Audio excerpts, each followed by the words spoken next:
এই গাছগুলো হচ্ছে আজকে পরিষ্কার করব। এগুলো বাথরুমে নিয়ে তারপরে সে গাছগুলো ধুবো। অনেক ময়লা পড়ছে, ধুলা। এগুলো পানি দিয়ে ধুইলে একবারে সবুজ হয়ে যাবে, এত ময়লা পড়ছে।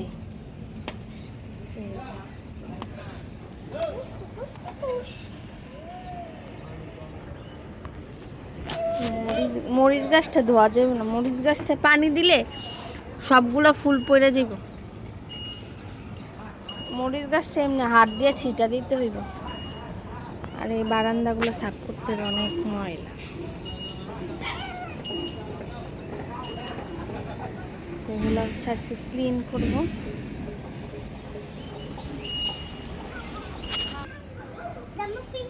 তো আমার কাজে কিন্তু আমার মেয়ে হেল্প করতেছে। এটা কি কালার? ইয়েলো কালার, হলুদ কালার। তুমি আমাকে কাজে হেল্প করো? ওকে, থ্যাংক ইউ। যাও। এগুলো ওয়াশরুমে রাখা হইতেছে। পরে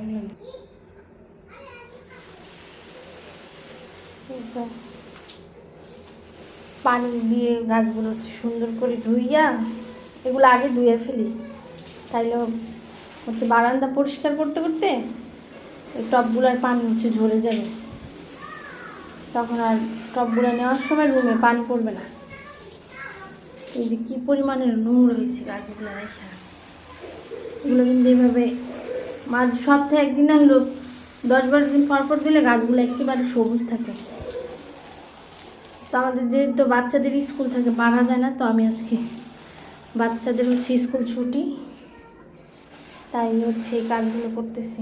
আর এগুলো করতে কিন্তু আমার অনেক শান্তি লাগে। কিন্তু কিছুদিন পরে হচ্ছে এই ফুলগুলো আর থাকবে না, শীত শেষ হইলে। গাঁদা ফুলগুলো হচ্ছে শীতের সিজনই থাকে, এর জন্য মানে মন খারাপ লাগে। এগুলো ফুল যখন পড়ে যাবে তখন এই সব গাছ আমি চেঞ্জ করে ফেলবো, তখন অন্য গাছ নিয়ে। আর মরিচ গাছটা আনতে চাইছিলাম না, কিন্তু একটু আস্তে আস্তে ভাবলাম যে পানিটা দিই। তো দেখতে থাকেন, বারান্দাটা এখন পরিষ্কার করে এসে যায়। তো আমি ভাবতেছি একটা পাইপ কিনে নিয়ে আসবো, তাহলে কিন্তু হচ্ছে আর এই বাথরুমে টাইনা নিয়ে আসতে হবে না। এই বাথরুমের থেকেই পাইপ দিয়ে পানি টাইনা নিয়ে সে পানি নেওয়া যাবে। একটা পাইপ কিনে নিয়ে আসলে, দেখি একটা পাইপ নিয়ে আসবো, তখন আমি বারান্দাতে গাছগুলো এভাবে ধুতে পারবো। তো মাঝে মাঝে গাছগুলো ধুলে গাছগুলো খুবই সুন্দর একটা আসে, একেবারে পাতাগুলো হচ্ছে সবুজ হয়ে যায়। কিন্তু এটা অনেক সময়ের ব্যাপার। তারপরে যে এখন এগুলো যে ধুইতেছি, বাথরুমটাও কিন্তু নোংরা হয়ে যাবে। পরে আবার এই বাথরুমটা পরিষ্কার করতে হবে।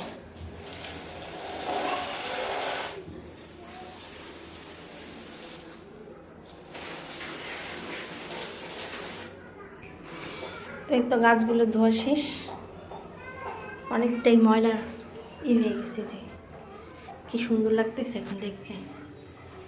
আসলে পরিষ্কার জিনিস দেখতেও ভালো লাগে, কিন্তু এটার পিছে অনেক শ্রম দিতে হয়। তো এগুলো উঠানোর পরে আমার বাথরুমের অবস্থাটা দেখাইতেছি আপনাদেরকে। তো চলুন বারান্দাটা সাফ করা যাক।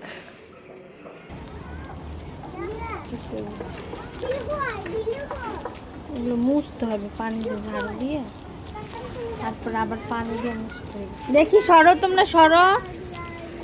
হাবিবা, ফাতিহা সরো, এখানে নোংরা, জামা কাপড় ময়লা পড়ে যাবে।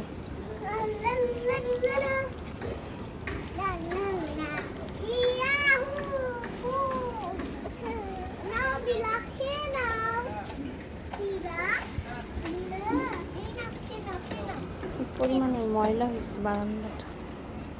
হাবিবা সরো মা।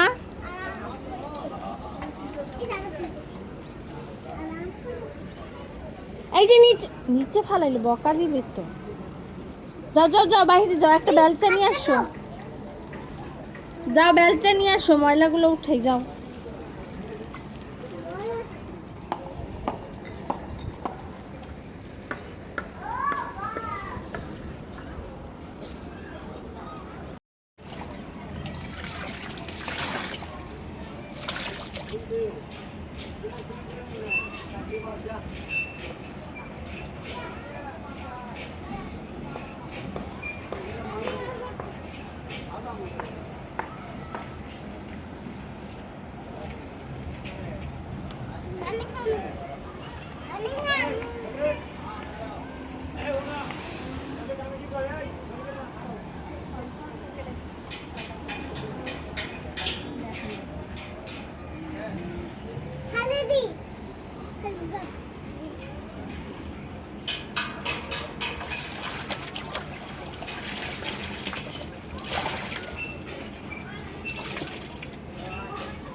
তো ওদের গোসল শেষ, এখন হচ্ছে ওদের যার যার জায়গায় বসানোর পালা।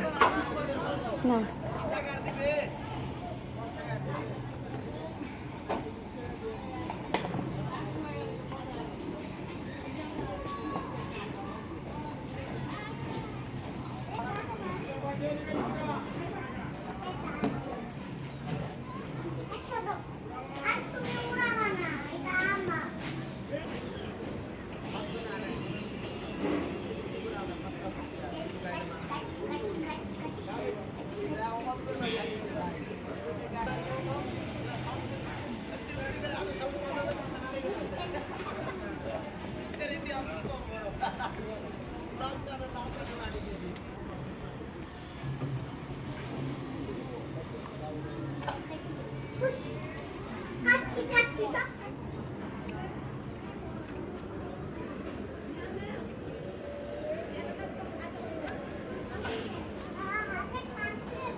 এই তো বারান্দা পুরো পরিষ্কার হয়ে গেছে।